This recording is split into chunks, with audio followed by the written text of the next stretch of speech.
नमस्कार शेतकरी बंधू आणि भगिनींनो, आपल्यासाठी राज्य शासन घेऊन आले आहे ई पीक पाहणी ॲप। ई पीक पाहणी हा राज्यव्यापी कार्यक्रम महसूल आणि कृषी विभागाच्या संयुक्त विद्यमाने 15 ऑगस्ट 2021 पासून चालू झालेला आहे।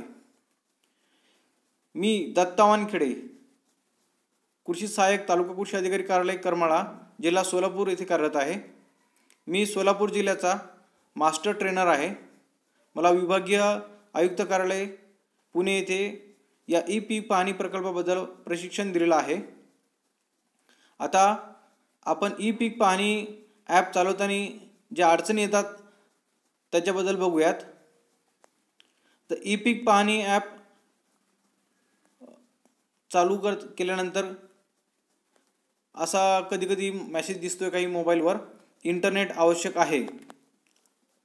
काही मोबाईलवर छायाचित्र घेताना जिओ टॅगिंग अक्षांश रेखांश घेणे बंधनकारक आहे असा मेसेज येतो। आणि काही मोबाईलवर कृपया ह्या नावावरील खाते क्रमांक आणि गट क्रमांकाच्या नोंदणीसाठी तलाठ्यांशी संपर्क साधा, असे 3 वेगवेगळ्या प्रकारचे मेसेज येतात। आपण याचं निराकरण कसं करायचं बघायचं। आता कृपया ह्या नावावरील खाते क्रमांक आणि गट क्रमांकाच्या नोंदणीसाठी तलाठ्यांशी संपर्क साधा, याचं उत्तर असं आहे की ज्या जमिनी फॉरेस्ट ॲक्ट म्हणजे वन विभागाच्या जमिनी मिळाल्या आहेत शेतकऱ्यांना, त्या जमिनीवर पीक पाहणीची नोंद होत नाही, त्यामुळे ते गट या ॲपमध्ये उपलब्ध झालेले नाही आहेत। दुसरी गोष्ट म्हणजे त्या कुळाच्या नावाने जे जमिनी आहेत त्या पीक पाहणीसाठी उपलब्ध नाही आहेत।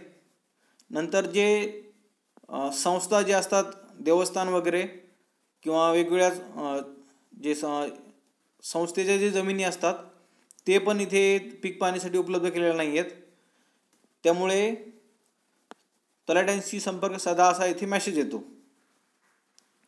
आता दुसरे हे जे 2 अडचणी आहेत, छायाचित्र घेताना जिओ टॅगिंग अक्षांश रेखांश घेणे बंधनकारक आहे आणि हे इंटरनेट आवश्यक आहे, याच्या बाबतीत आपण काय करायचं ते सांगतो मी तुम्हाला। पहिल्यांदा असं स्क्रीन खाली करायची, इंटरनेट चालू करायचं, GPS चालू करायचं। नंतर इथे बॅटरी सेव्हर एक ऑप्शन दिसतो बघा, हा जर चालू असला तर कधी इंटरनेट बंद असतं, तर हा बंद ठेवायचा। नंतर इथे एक अल्ट्रा बॅटरी सेव्हर जे दिसतो तो चालू असला की मग ते बहुतेक ॲपचं इंटरनेट बंदच असतं सगळं, हा पर्याय बंदच ठेवायचा, चालू नाही करायचा। आणि बॅटरी सेव्हर चालू असेल तर ते बंद करायचं। नंतर सेटिंगमध्ये जायचं,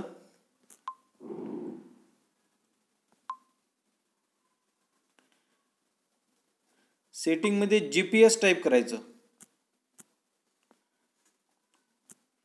आता माझा रेडमीचा फोन आहे, रेडमी नोट 6 प्रो, दुसऱ्या मोबाईलचं थोडंसं वेगळं काही असू शकतं, पण GPS सेटिंगमध्ये जायचं आणि इथे बघा high accuracy use GPS wifi bluetooth और mobile networks to determine location, हा पर्याय चालू ठेवायचा। कधी जर आपण तिथे बॅटरी सेव्हिंग मोडवर जर टाकला तर हा पर्याय चालू असतो, इथे GPS आपल्या मोबाईलचं यूज होत नाही, त्यामुळे इथे हाय ॲक्युरेसीला क्लिक करायचं। वाटल्यास आपण पीक पाहणी झाल्यानंतर सेटिंग चेंज करू शकता। ही झाली पहिली सेटिंग लोकेशनच्या बाबतीत। नंतर मागे यायचं, इथे अनरेस्ट्रिक्टेड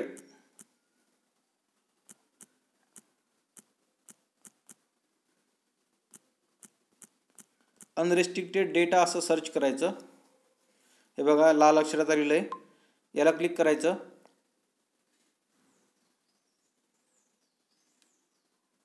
थोडंसं थांबायचं। हे बघा आता सगळे ॲप आलेले आहेत। इथे आपल्याला एखाद्या ॲपला नेहमीसाठी इंटरनेट चालू ठेवता येईल। अनरेस्ट्रिक्टेड म्हणजे आपण डाटा जरी त्याला, हे बघा आता ई पीक पाहणी आपण इथे केलेलं आहे, हे असं बंद जर असलं तर याला चालू करायचं। डाटा जरी आपण रेस्ट्रिक्ट करून ठेवलेला आहे तरी ते इंटरनेट यूज होते। इथे ही सेटिंग केली, नंतर मागे यायचं।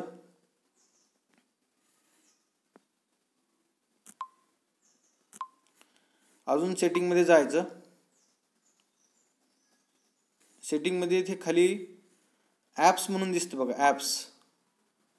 हे बघा इथे इथे इथे हे ॲप्स दिसतं. या ॲप्सला क्लिक करायचं. इथे सिस्टिंग ॲप सेटिंग असं दिसतं बघा वर. खाली मॅनेज ॲप्स दिसतं, नंतर परमिशन्स दिसतं. तर परमिशन्समध्ये जायचं. इथे ऑटो स्टार्ट परमिशन आहे. हे ई पीक पाहणी जे आहे याला ऑटो स्टार्ट करून ठेवायचं. हे बघा इथे. नंतर बॅक यायचं. अदर परमिशन्समध्ये जायचं. यात ते ॲप खोलायचं. मराठीत असल्यामुळे सर्वात खाली असतं ते. इथे जायचं.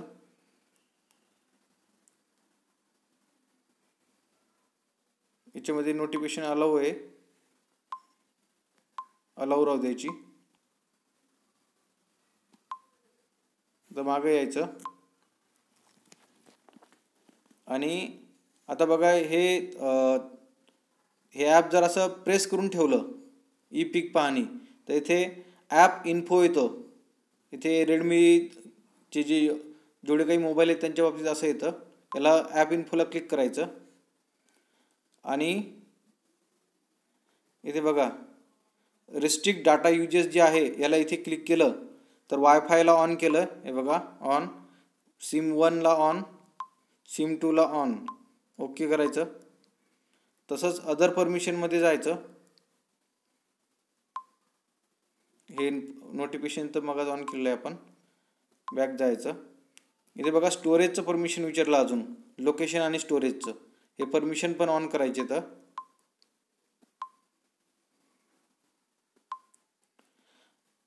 आता हे सर्व करूनही जर ॲप चालत नसलं तर ॲप अनइन्स्टॉल करायचं.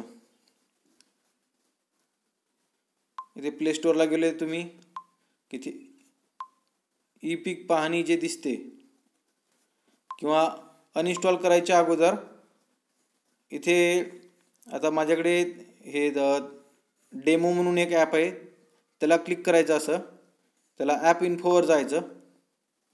आणि खाली इथे बघा क्लिअर डेटा दिसते उजव्या हाताला सर्वात खाली. इथे क्लिअर डेटावर क्लिक केलं की क्लिअर ऑल डेटा करायचा ॲप इन्स्टॉल करायच्या अगोदर. जर आपला ॲप चालत नसेल तर क्लिअर ऑल डेटा ओके करायचं.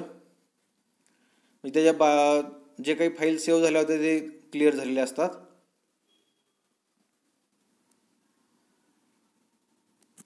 नंतर बॅक यायचं.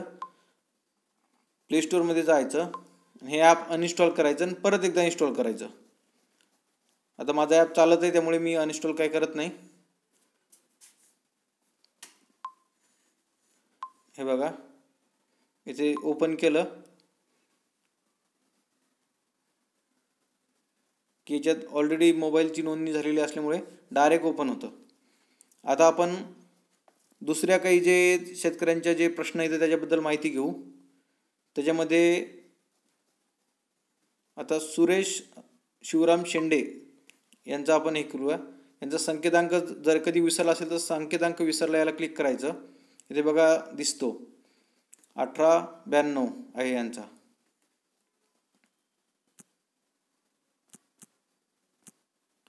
पुढेवर क्लिक करायचं. आता इथे परिचयमध्ये स्त्री पुरुष आहे ते टाकायचं. फोटो निवडा, गॅलरीतून निवडायचा किंवा सेल्फी काढायची शेतकऱ्यांनी. सबमिट करायची. तुमची नवीन माहिती अद्ययावत केली आहे, ठीक आहे करायचं. नंतर बॅक यायचं. इथे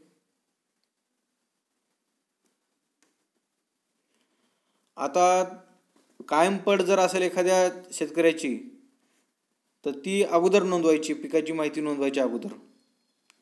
आता ती कशी निवडायची, त्या कायम पडवर क्लिक केलं आपण. इथे कायम पड हे बघा, याला क्लिक केलं की इथे जमीन माहिती असं पर्याय दिसतो. आता याला फोटो नाही लागत, हा घरी माहिती करू शकतो आपण. यांचा 193 गट नंबर, खाते क्रमांक 8चा, भूमापन क्रमांक गट नंबर 88/7, यांचं क्षेत्र 2 हेक्टर 03R. आता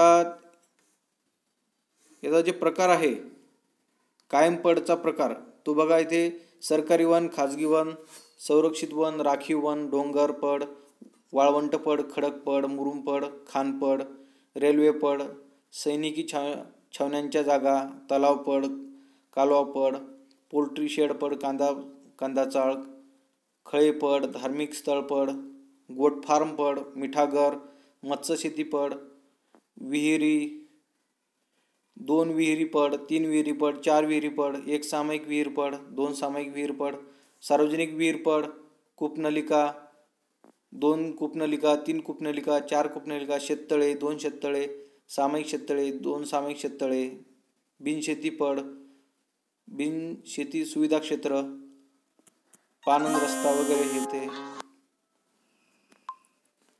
तर असं सिडको संपादन असं सर्व इथे दिलेले आहेत बघा.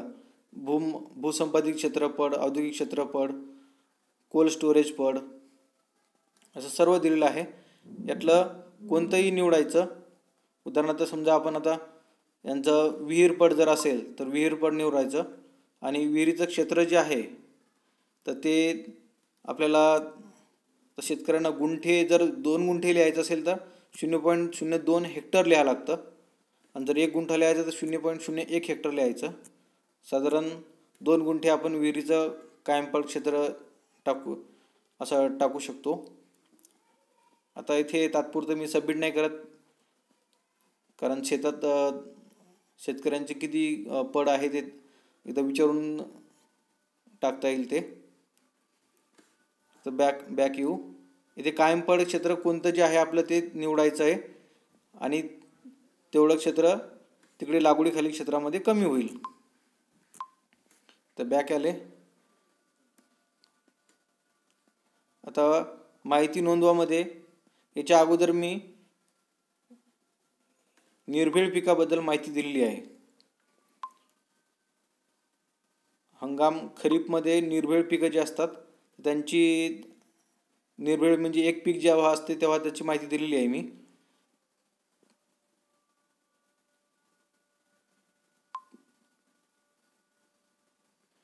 हे बघा, एक पीक जेव्हा असते ते 500 जवळपास 80 पिकाची नोंद याच्यात वेगळ्या पिकाची करता येते आपल्याला. जलसिंचनाचं साधन निवडायचं, सिंचन पद्धत निवडायची. तर सिंचन पद्धतीमध्ये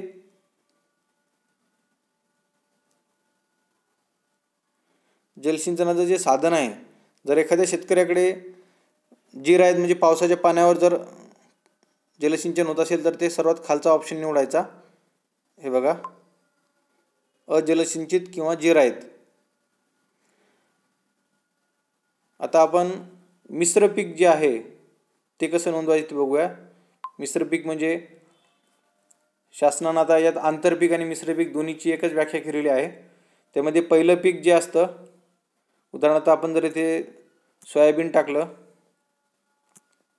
इथे मराठीमध्ये टायपिंग करायचं आहे.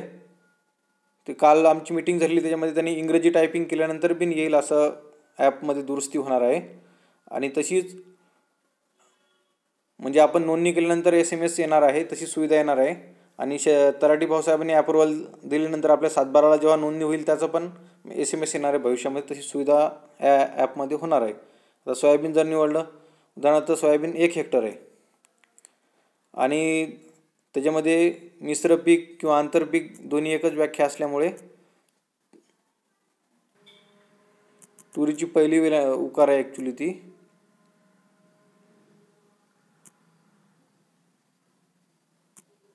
हे बघा आलं इथे. तूर जर त्यात 40 गुंठे म्हणजे 1 एकर असेल तर ते असं 0.40 टाकायचं. इथे आता असं तुम्हाला वाटत असेल की 1.40 हेक्टर का नाही झालं, कारण क्षेत्र तेच आहे. म्हणजे तूर वेगळ्या क्षेत्रात पेरलेली नाही आहे, त्या सोयाबीन ज्या क्षेत्रात आहे त्याच क्षेत्रात तूर आहे. त्यामुळे मुख्य पीक जे सर्वात जास्त क्षेत्र आहे ते अगोदर टाकायचं. सोयाबीन टाकलं आपण, नंतर कमी जे क्षेत्र आहे ते टाकायचं आणि तिसरं एखादं त्याच्यापेक्षा कमी क्षेत्र असणारं ते टाकायचं.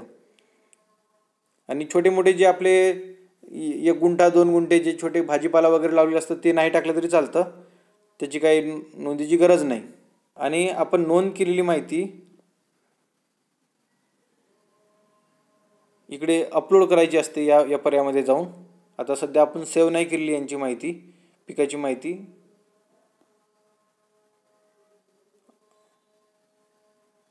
माहिती अपलोड झालेली म्हणते पण आपण सेव्हच नाही केलेली आहे.